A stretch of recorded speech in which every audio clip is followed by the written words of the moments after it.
Tom et Job, chapitre 1. Il y avait dans le pays d'Ouz un homme dont le nom était Job. Cet homme était intègre et droit. Il craignait Dieu et s'écartait du mal. Il lui naquit 7 fils et 3 filles. Son troupeau était de 7 000 brebis, 3 000 chameaux, 500 paires de bœufs, 500 ânesses, et son personnel était très nombreux. Cet homme était le plus considérable de tous les fils de l'Orient. Ses fils allaient dans la maison de chacun d'eux, tour à tour, pour donner un festin, et ils envoyaient une invitation à leurs 3 sœurs pour manger et pour boire avec eux. Et quand les jours de festin étaient révolus, Job envoyait chercher ses fils et les sanctifiait. Puis il se levait de bon matin et offrait pour chacun d'eux un holocauste. Car Job disait, peut-être mes fils ont-ils péché et ont-ils maudit Dieu dans leur cœur. C'est ainsi que Job agissait toujours. Or, les fils de Dieu vinrent un jour se présenter devant l'Éternel, et Satan vint aussi au milieu d'eux. L'Éternel dit à Satan, « D'où viens-tu » Satan répondit à l'Éternel, « De parcourir la terre, de m'y promener. » L'Éternel dit à Satan, « As-tu remarqué mon serviteur Job? Il n'y a personne comme lui sur la terre.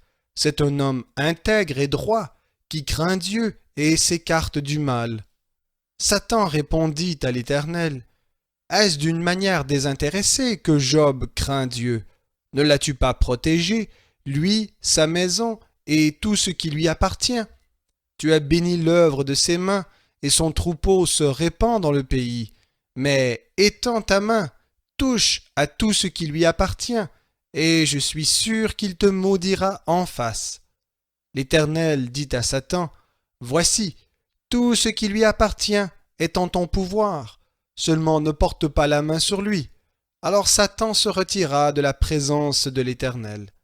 Un jour que les fils et les filles de Job mangeaient et buvaient du vin dans la maison de leur frère aîné, il arriva auprès de Job un messager qui dit, « Les bœufs labouraient et les ânesses paissaient à côté d'eux.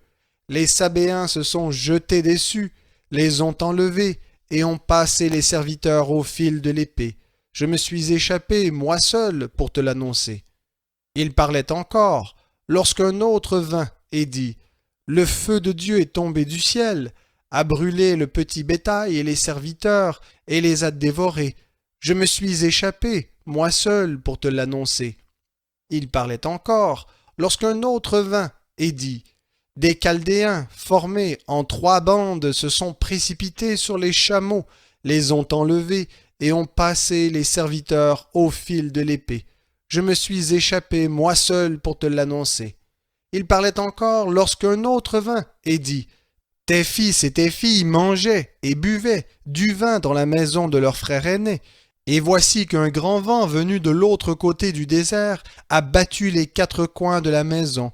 Elle s'est écroulée sur les jeunes gens, et ils sont morts. Je me suis échappé, moi seul, pour te l'annoncer. » Alors Job se leva, déchira son manteau, et se rasa la tête. Puis, se jetant par terre, il se prosterna et dit, « Nu je suis sorti du sein de ma mère, et nu j'y retournerai. L'Éternel a donné, et l'Éternel a ôté. Que le nom de l'Éternel soit béni. » En tout cela, Job ne pécha pas, et n'attribua rien de scandaleux à Dieu.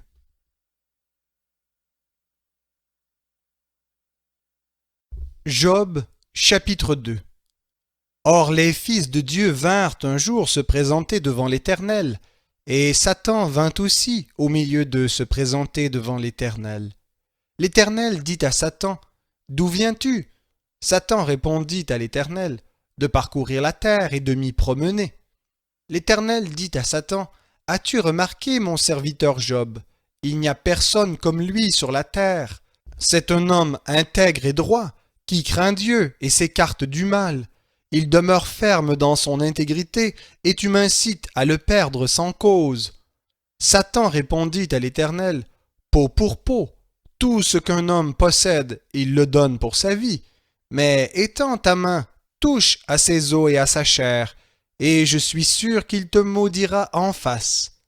L'Éternel dit à Satan, le voici, il est en ton pouvoir, seulement épargne sa vie. Alors Satan se retira de la présence de l'Éternel. Puis il frappa Job d'un ulcère malin, depuis la plante du pied jusqu'au sommet de la tête.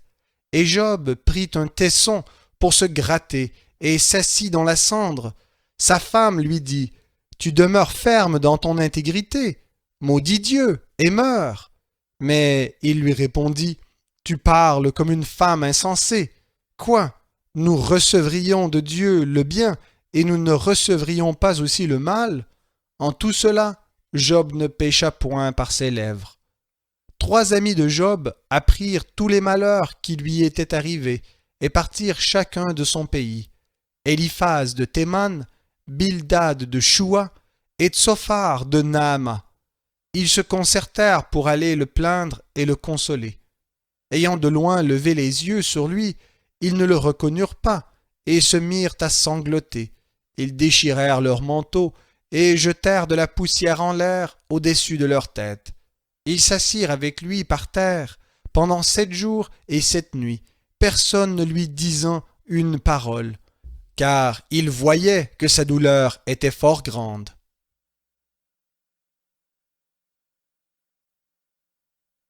Job, chapitre 3.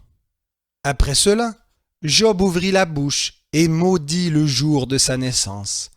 Job prit la parole et dit, « Périsse le jour où je suis né, et la nuit qui dit, un enfant mâle est conçu. Ce jour, qu'il soit donc ténèbres, que Dieu n'en ait pas souci de là-haut, et que la lumière ne brille plus sur lui. Que les ténèbres et l'ombre de la mort le réclament, que des nuées demeurent au-dessus de lui, et que de sombres événements l'épouvantent. Cette nuit, que l'obscurité s'en empare, qu'elle ne se réjouisse point parmi les jours de l'année, qu'elle n'entre pas dans le compte des mois. Oui, que cette nuit soit stérile, qu'il n'y ait pas en elle de cris de joie, qu'elle soit exécrée par ceux qui maudissent le jour, par ceux qui savent réveiller le Léviathan, que les étoiles de son crépuscule s'obscurcissent, qu'elle espère la lumière sans qu'elle vienne, et qu'elle ne voit pas les paupières de l'aurore, car elle n'a pas fermé le ventre qui me conçut, ni caché la peine à mes regards. Pourquoi ne suis-je pas mort dès les entrailles de ma mère? Pourquoi n'ai-je pas expiré au sortir de son ventre? Pourquoi ai-je trouvé des genoux pour me recevoir et des seins pour m'allaiter? Maintenant je serai couché, je serai tranquille, je dormirai. Alors je pourrai me reposer avec les rois et les conseillers de la terre, qui se bâtissent des mausolées, avec les princes qui ont de l'or et qui remplissent d'argent leurs maisons. Ou bien je n'existerai pas, comme un avorton caché, comme des petits enfants qui n'ont pas vu la lumière. Là les méchants cessent leur agitation, et là se reposent ceux qui sont fatigués et sans force. Les prisonniers sont tous dans la tranquillité, ils n'entendent pas la voix de l'oppresseur. Le petit et le grand sont là, et l'esclave est affranchi de son Seigneur. Pourquoi donne-t-il la lumière à celui qui peine, et la vie à ceux qui ont l'amertume dans l'âme, qui attendent la mort sans qu'elle vienne, et qui la convoitent plus que des trésors, qui se réjouiraient, transportés d'allégresse et de joie, s'ils trouvaient une tombe? À l'homme dont la route est cachée, et que Dieu cerne de toutes parts. Car au lieu de pain surviennent mes soupirs, et mes cris se répandent comme l'eau. Ce qui me fait peur, c'est ce qui m'arrive, ce que je redoute, c'est ce qui m'atteint. Je n'ai ni calme, ni tranquillité, ni repos, et c'est l'agitation qui survient.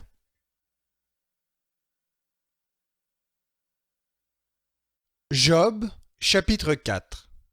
Éliphaz de Théman prit la parole et dit, « Si l'on tente de prononcer une parole, en seras-tu lassé? Mais qui pourrait retenir ses propos? Voici que tu as donné des leçons à beaucoup. Tu as fortifié les mains languissantes. Tes propos ont relevé celui qui trébuchait. Tu as affermi les genoux qui pliaient. Et maintenant qu'il s'agit de toi, tu te lasses. Maintenant que cela te touche, tu te troubles? Ta crainte de Dieu n'est-elle pas ton soutien? Ton espérance, n'est-ce pas l'intégrité de tes voies? Souviens-toi donc, quel est l'innocent qui a péri? Et où les hommes droits ont-ils disparu? Comme je l'ai vu, ceux qui labourent l'injustice et qui sèment ce qui est pénible en moissonnent les fruits. Ils périssent par le souffle de Dieu, ils sont consumés par le vent de sa colère. Le rugissement du lion, le cri du jeune fauve et les dents des lionceaux se brisent. Le lion périt, faute de proie, et les petits de la lionne se dispersent. Une parole est arrivée furtivement jusqu'à moi, et mon oreille en aperçut les sons légers. Au moment où des pensées inquiètes proviennent des visions de la nuit, quand un profond sommeil tombe sur les hommes, la peur et le frémissement m'ont atteint, et tous mes os ont tremblé. Un souffle passait sur ma face, les poils de mon corps se hérissèrent. Quelqu'un se tenait là, je ne reconnaissais pas son aspect, une silhouette était devant mes yeux, et j'entendis une voix qui murmurait doucement, « Un mortel serait-il juste devant Dieu? Un homme serait-il pur devant celui qui l'a fait? Si Dieu n'a pas confiance en ses serviteurs, s'il découvre des erreurs chez ses anges, combien plus chez ceux qui demeurent dans des maisons d'argile, eux dont les fondements sont dans la poussière et qu'on écrase comme une teigne, du matin au soir ils sont frappés, ils périssent pour toujours et nul n'y prend garde. Le fil de leur vie est coupé, ils meurent, mais non avec sagesse.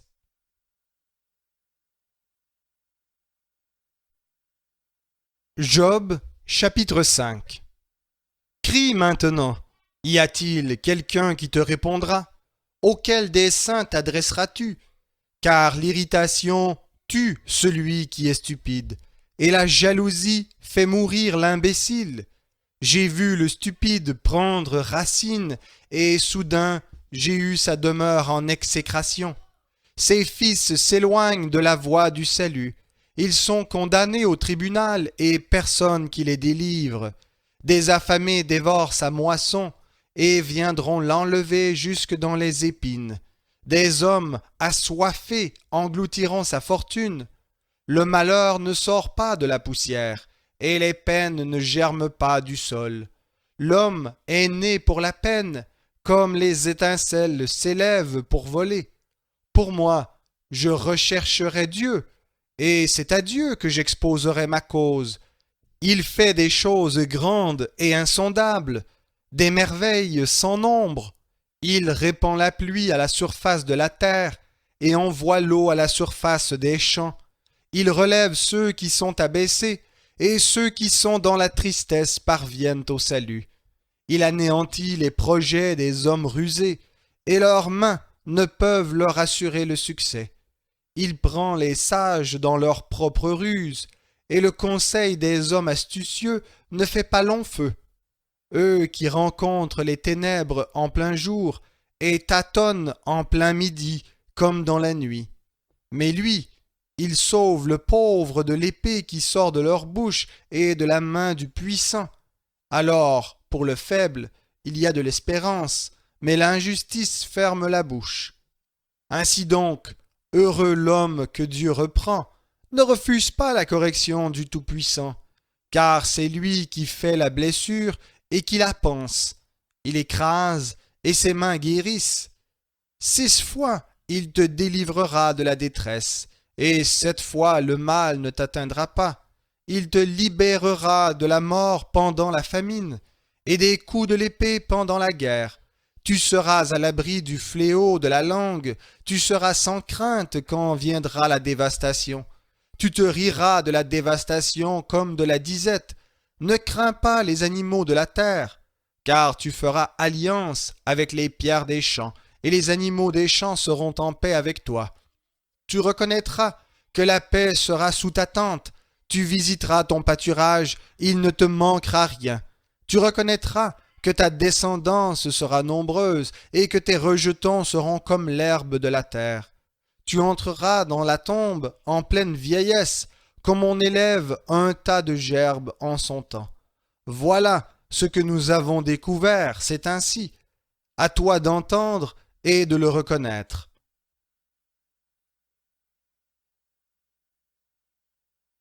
Job, chapitre 6.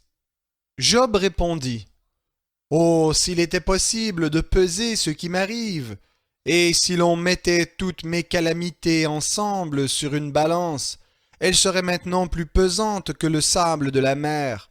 Voilà pourquoi mes paroles sont inconsidérées.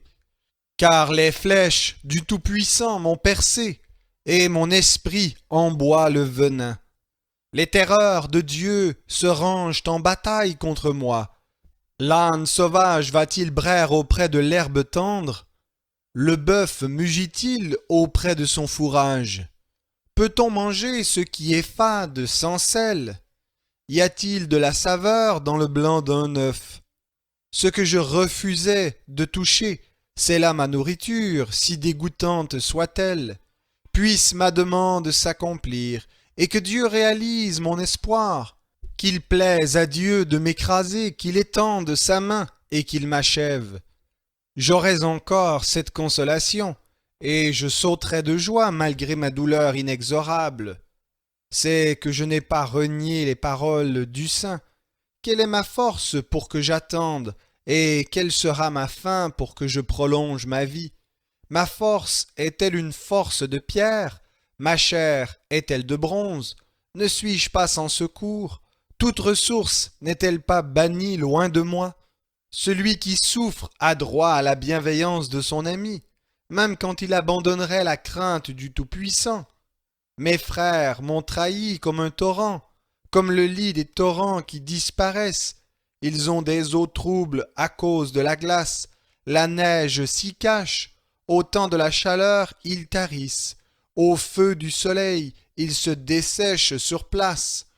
Les caravanes se détournent de leur chemin, s'enfoncent dans le désert et périssent. Les caravanes de Théma les fixent du regard. Les convois de Saba y comptent. Ils sont honteux d'avoir eu confiance. Ils restent confus quand ils arrivent. C'est ce que vous êtes maintenant. Vous voyez ma terreur et vous avez de la crainte. Vous ai-je dit, donnez-moi quelque chose, faites en ma faveur des présents avec vos biens. Faites-moi échapper à la main de l'adversaire, libérez-moi de la main des violents. Instruisez-moi, et je me tairai. Faites-moi comprendre en quoi je me suis égaré, que les discours droits sont persuasifs. Mais que prouvent vos reproches? Pensez-vous faire des reproches à mes propos et lancer au vent les discours d'un désespéré? Vous jetteriez le sort même sur un orphelin, et vous donneriez en échange votre ami. Et maintenant, veuillez vous tourner vers moi. Vous mentirai-je en face? Revenez, je vous en prie, ne soyez pas injuste. Revenez, ma justice existe encore. Y a-t-il de l'injustice sur ma langue, et ma bouche ne discerne-t-elle pas les calamités?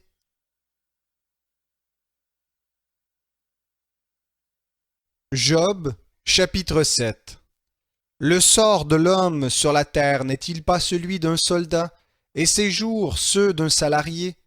Comme l'esclave soupire après l'ombre, comme le salarié attend sa rémunération, ainsi j'ai pour héritage des mois de douleur. J'ai pour mon compte des nuits de peine.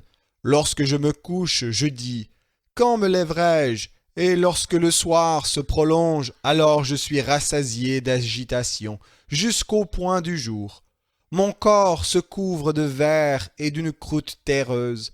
Ma peau se crevasse et se décompose. Mes jours sont plus rapides que la navette du tisserand. Ils s'évanouissent, plus d'espérance. Souviens-toi que ma vie est un souffle. Mes yeux ne reverront pas le bonheur. L'œil qui me regarde ne m'apercevra plus. Tes yeux me chercheront, et je ne serai plus. La nuée s'évanouit, elle s'en va. Ainsi celui qui descend au séjour des morts ne remontera pas. Il ne reviendra plus dans sa maison, et son domicile ne le reconnaîtra plus. C'est pourquoi je ne retiendrai pas ma bouche, je parlerai dans la détresse de mon esprit, je me plaindrai dans l'amertume de mon âme. Suis-je une mère ou un monstre marin pour que tu établisses une garde autour de moi? Quand je dis « Mon lit me consolera, ma couche calmera ma plainte », alors tu me terrifies par des songes, tu m'épouvantes par des visions. Je souhaiterais l'étranglement, oui, la mort plutôt que ces eaux. Je les méprise, je ne vivrai pas toujours. Laisse-moi, car mes jours ne sont que vanité. Qu'est-ce que l'homme pour que tu en fasses tant de cas, pour que tu le prennes tellement à cœur, pour que tu le visites tous les matins, pour que tu l'éprouves à tous les instants? Quand cesseras-tu d'avoir le regard sur moi? Quand me laisseras-tu le temps d'avaler ma salive? Si j'ai péché, qu'ai-je pu te faire, gardien des hommes? Pourquoi m'as-tu pris pour cible? Pourquoi suis-je à charge à moi-même? Que n'enlèves-tu mon crime et ne laisses-tu passer ma faute? Car maintenant je vais me coucher dans la poussière. Tu me chercheras et je ne serai plus.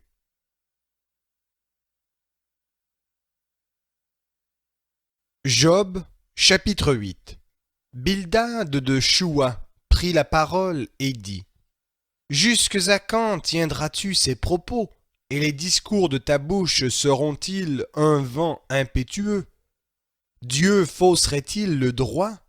Le Tout-Puissant fausserait-il la justice? Si tes fils ont péché contre lui, il les a livrés à leurs crimes. Mais toi, si tu recherches Dieu, si tu implores la grâce du Tout-Puissant, si tu es sans reproche et droit, certainement alors il veillera sur toi et rétablira ta demeure qui abritera ta justice. Ta première condition semblera peu de chose, celle qui viendra par la suite sera bien plus grande. Interroge donc ceux de la génération précédente. Sois attentif à l'expérience de leur père, car nous sommes d'hier et nous ne savons rien. Nos jours sur la terre ne sont qu'une ombre. Eux ne t'instruiront-ils pas? Ils te le diront. Ils tireront de leur cœur ces propos. Le jonc pousse-t-il sans un marais? Le papyrus peut-il croître sans eau? Encore vert et sans qu'on le coupe, il sèche plus vite que toutes les herbes. Ainsi arrive-t-il à tous ceux qui oublient Dieu, et l'espérance de l'impie périra. Son assurance est brisée, sa confiance est dans une toile d'araignée. Il s'appuie sur sa maison, elle ne tient pas. Il s'y cramponne, mais elle ne subsiste pas. Riche de sève et plein soleil, il étend ses rameaux sur son jardin. Ses racines s'entrelacent dans un tas de cailloux. Il contemple une maison de pierre, la rachetant de son domicile. Celui-ci le renie. Je ne t'ai jamais vu. Tels sont les délices de sa destinée. Puis de cette même poussière, d'autres germeront. Non, Dieu ne rejette pas l'homme intègre, et il n'affermit pas la main de ceux qui font le mal. Bientôt il remplira ta bouche de cris de joie et tes lèvres d'acclamations. Ceux qui te haïssent seront revêtus de honte, la tente des méchants disparaîtra.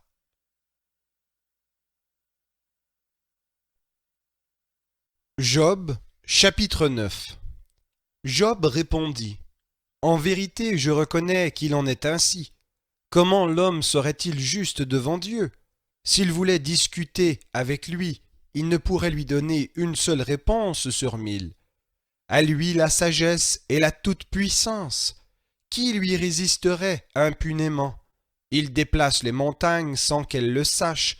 Il les bouleverse dans sa colère. Il fait trembler la terre sur sa base, et ses colonnes sont ébranlées.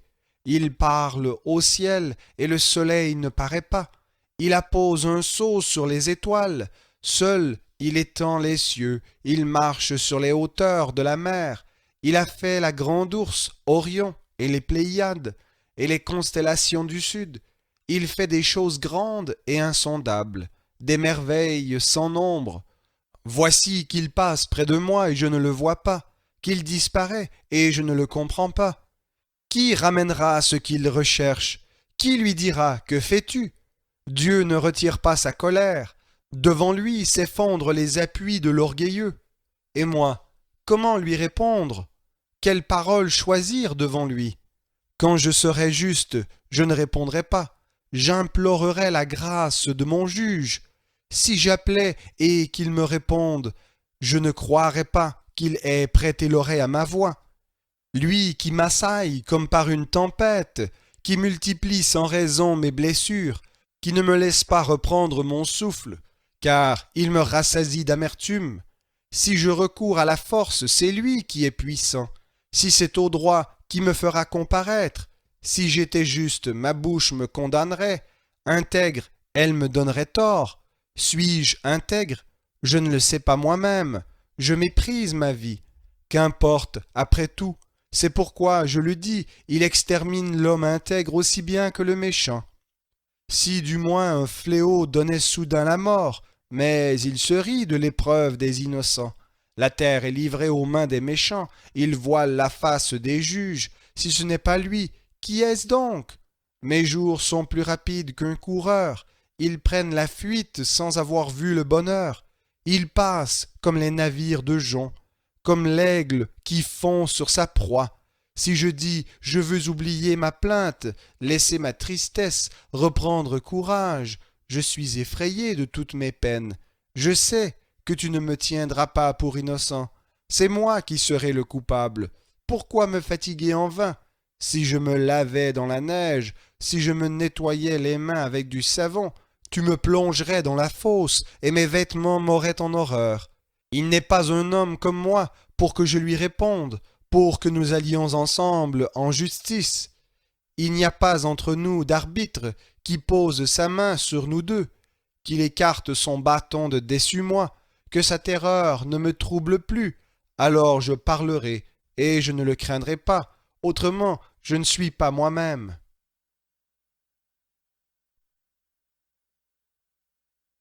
Job, chapitre 10.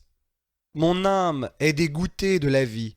Je laisserai s'exprimer ma plainte sur mon sort. Je parlerai dans l'amertume de mon âme. Je dis à Dieu, ne me condamne pas. Fais-moi connaître pourquoi tu me prends à partie.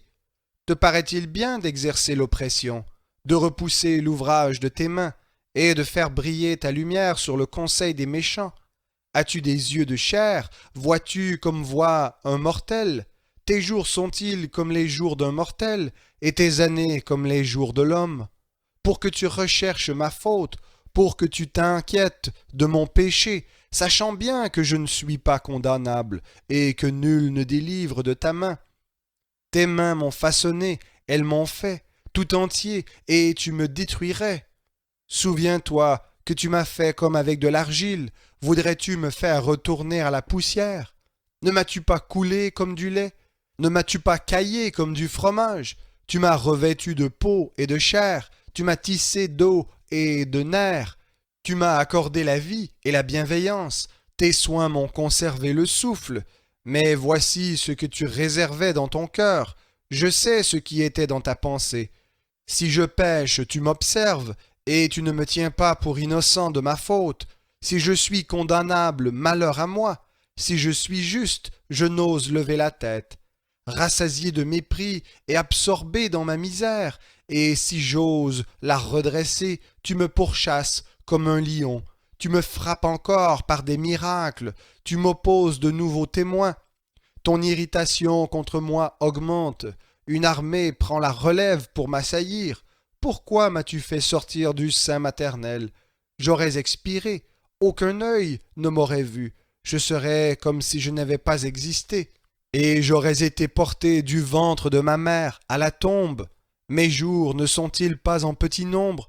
Qu'il me laisse, qu'il se retire de moi, et que je reprenne un peu courage, avant que je m'en aille pour ne plus revenir, dans le pays des ténèbres et de l'ombre de la mort, pays de ténèbres profondes comme l'obscurité, l'ombre de la mort où règne le désordre et où la lumière est comme l'obscurité.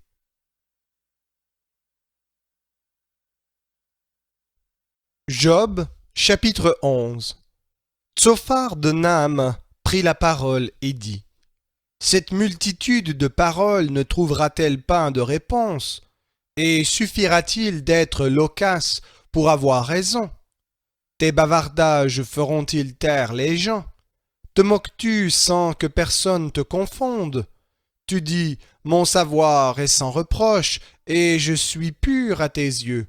Oh, si Dieu voulait parler, s'il ouvrait les lèvres devant toi, et s'il t'annonçait les secrets de sa sagesse, qui dépassent la raison, tu saurais alors que Dieu, pour toi, laisse dans l'oubli une partie de ta faute.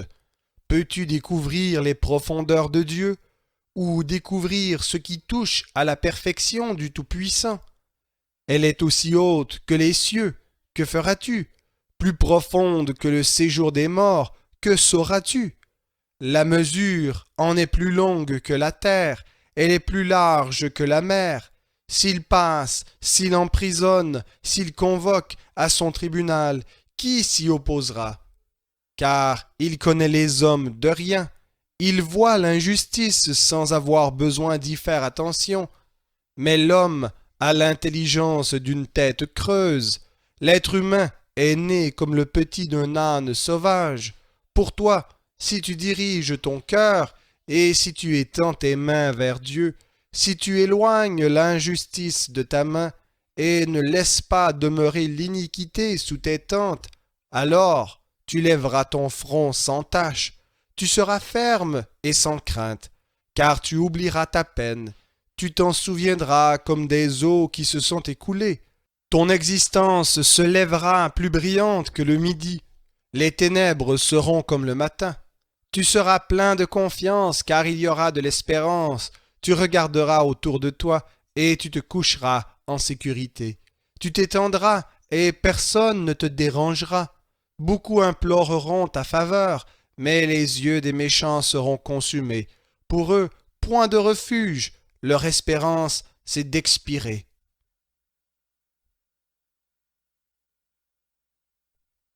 Job, chapitre 12. Job répondit, « On dirait, en vérité, que le genre humain c'est vous, et qu'avec vous doit mourir la sagesse. J'ai tout aussi bien que vous de l'intelligence, moi, je ne vous suis pas inférieur. Et qui ne saurait pas des choses comme celle-ci? Je suis quelqu'un qui est un objet de raillerie pour son ami. Quand il invoque Dieu pour qu'il lui réponde, le juste, l'homme intègre, un objet de raillerie. Au malheureux le mépris, c'est l'opinion de ceux qui ont une vie tranquille. C'est un coup pour ceux dont le pied chancelle. Il y a insouciance sous la tente des pillards, sécurité pour ceux qui offensent Dieu, pour quiconque se fait un Dieu de sa force. Mais interroge donc les bêtes, elles t'instruiront, les oiseaux du ciel, ils te le révéleront. Médite au sujet de la terre, elle t'instruira, et les poissons de la mer te le raconteront. Qui ne reconnaît chez eux la preuve que la main de l'Éternel a fait tout cela? Il tient dans sa main l'âme de tout ce qui vit, le souffle de toute chair d'homme. L'oreille ne discerne-t-elle pas les propos comme le palais goûte la nourriture? Chez les vieillards se trouve la sagesse, et dans une longue vie l'intelligence. En Dieu réside la sagesse et la puissance, à lui le conseil et l'intelligence. S'il détruit, on ne peut pas rebâtir. S'il enferme un homme, on ne peut ouvrir. S'il retient les eaux, tout se dessèche. S'il les lâche, elles bouleversent la terre. En lui la force et la raison, à celui qui s'égare ou fait égarer les autres.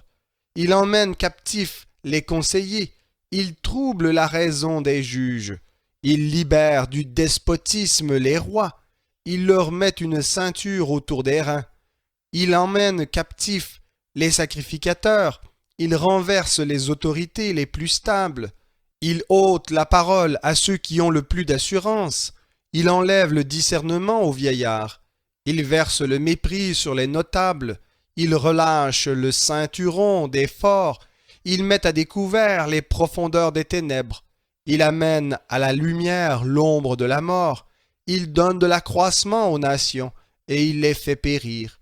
Il étend au loin les nations, et il les ramène. Il enlève l'intelligence aux chefs des peuples, il les fait errer dans les déserts sans chemin, et tâtonner dans les ténèbres sans lumière. Il les fait errer comme des gens ivres.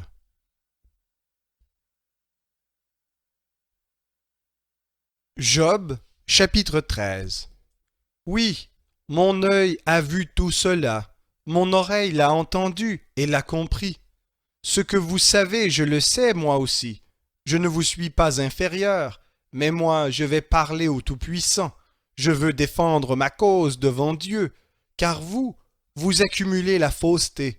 Vous êtes tous des médecins de néant. Que n'avez-vous gardé le silence? C'aurait été pour vous la sagesse. Écoutez, je vous prie, ma défense, et soyez attentifs au plaidoyer de mes lèvres. Direz-vous en faveur de Dieu ce qui est injuste? Et pour lui, direz-vous ce qui est faux? Voulez-vous avoir égard à sa personne? Voulez-vous plaider pour Dieu? Trouvera-t-il du bien quand il vous sondera? Ou le tromperez-vous comme on trompe un homme? Certainement, il vous fera des reproches si vous n'agissez en secret que par égard pour sa personne. Sa majesté ne vous épouvantera-t-elle pas? Sa terreur ne tombera-t-elle pas sur vous? Ce que vous rappelez, ce sont des maximes de cendre. Vos protections ne sont que des protections d'argile. Taisez-vous, laissez-moi, c'est moi qui veux parler. Il m'en arrivera ce qu'il pourra.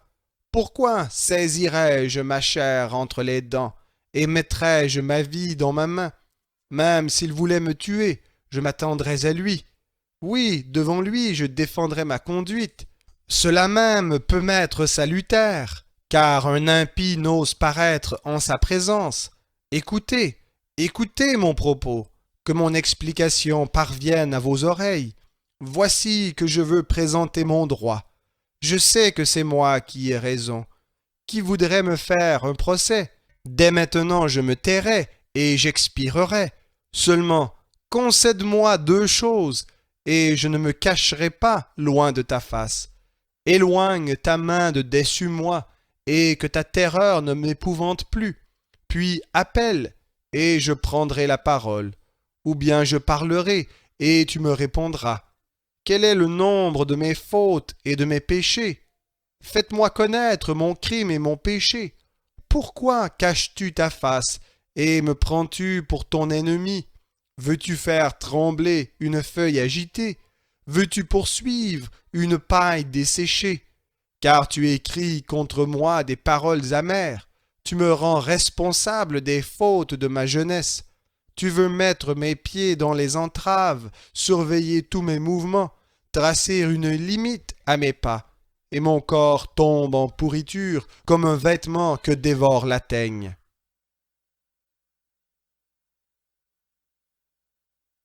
Job, chapitre 14. L'homme, né de la femme, sa vie est courte, il est saturé d'agitation. Il a poussé comme une fleur et il est coupé. Il prend la fuite comme une ombre et ne s'arrête pas. C'est sur lui que tu as l'œil ouvert, et tu me fais aller en justice avec toi. Qui fera sortir le pur de l'impur? Personne. Si par toi ses jours sont fixés, le nombre de ses mois, si tu en as marqué le terme qu'il ne saurait franchir, détourne de lui les regards et qu'il fasse une pause pour qu'il ait au moins le plaisir du salarié à la fin de sa journée.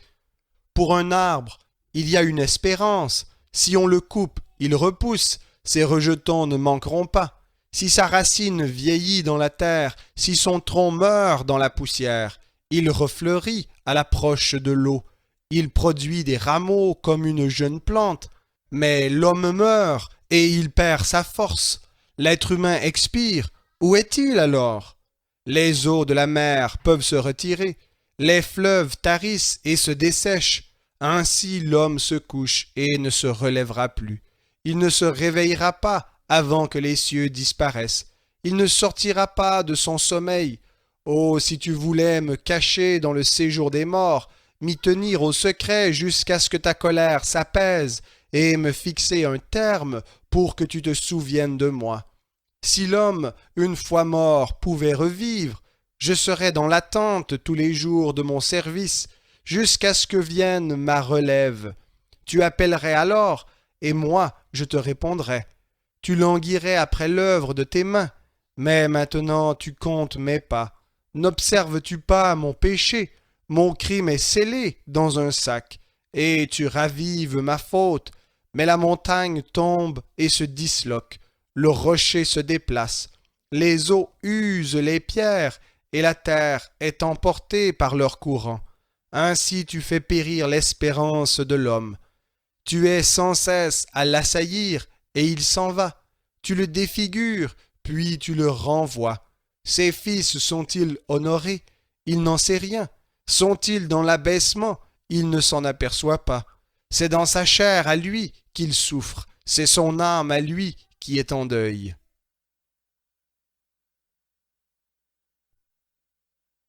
Job, chapitre 15. Eliphaz de Théman prit la parole et dit: Le sage répond-il par un savoir qui n'est que du vent? Se gonfle-t-il la poitrine de la brise d'Orient? Est-ce par d'inutiles paroles qu'il se défend? Est-ce par des propos qui ne servent à rien? Toi, tu détruis même la piété, et tu supprimes toute méditation devant Dieu. Car c'est ta faute qui dirige ta bouche, et tu choisis le langage des hommes rusés. Ce n'est pas moi, c'est ta bouche qui te condamne, ce sont tes lèvres qui déposent contre toi. Es-tu né le premier des êtres humains? As-tu été mis au monde avant les collines? As-tu écouté les secrets de Dieu? As-tu subtilisé la sagesse à ton profit? Que sais-tu que nous ne sachions pas? Quelle compréhension as-tu que nous n'ayons pas? Il y a parmi nous des cheveux blancs, des vieillards, plus riches de jours que ton père. Tiens-tu pour peu de choses les consolations de Dieu et la parole qu'on t'adresse avec douceur? Comme ton cœur t'entraîne et comme tes yeux se mettent à cligner. Car c'est contre Dieu que tu tournes ta colère et que tu profères de ta bouche de tels propos. Qu'est-ce qu'un homme pour qu'il soit pur, et celui qui est né de la femme pour qu'il soit juste? Si Dieu n'a pas confiance en ses saints, si les cieux ne sont pas purs devant lui, combien moins l'être horrible et corrompu, l'homme qui boit l'iniquité comme l'eau? Je vais t'expliquer. Écoute-moi. Je raconterai ce que j'ai vu, ce que les sages ont annoncé, ce qu'ils n'ont pas dissimulé et qui venait de leur père. C'est à eux seuls que la terre avait été donnée, et parmi eux nul étranger n'était encore passé. Le méchant passe dans le tourment tous les jours de sa vie, le nombre des années réservées à l'homme violent. Un bruit qui fait peur retentit à ses oreilles. Au sein de la paix, le dévastateur va survenir sur lui. Il ne croit pas pouvoir échapper aux ténèbres. L'épée le guette. Il vagabonde pour chercher du pain. Il sait que le jour des ténèbres l'attend. La détresse et l'angoisse l'épouvantent. Elles l'assaillent comme un roi prêt à l'attaque. Car il a tendu sa main contre Dieu. Il a bravé le Tout-Puissant. Il a eu l'audace de courir à lui. Sous le dos épais de ses boucliers, il avait le visage couvert de graisse, les flancs chargés d'embonpoint, mais il demeurera dans des villes détruites, dans des maisons inhabitées, sur le point de tomber en ruine. Il ne s'enrichira plus, sa fortune ne se relèvera pas, sa prospérité ne s'étendra plus sur la terre. Il ne pourra s'écarter des ténèbres, la flamme desséchera ses rejetons, et Dieu l'écartera par le souffle de sa bouche. Qu'il ne croie pas au néant, il se tromperait, car le néant lui sera donné en échange. Cela s'accomplira avant le terme de ses jours, et son rameau ne verdira plus. Il se dépouillera comme une vigne de ses fruits encore verts, comme un olivier, il fera tomber ses fleurs. La famille de l'impie deviendra stérile, et le feu dévorera les tentes de l'homme vénal. Concevoir le mal, c'est enfanter le malheur, et c'est avoir le sein disposé à la ruse.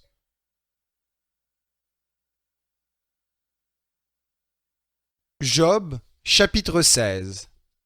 Job répondit: J'ai entendu beaucoup de choses semblables.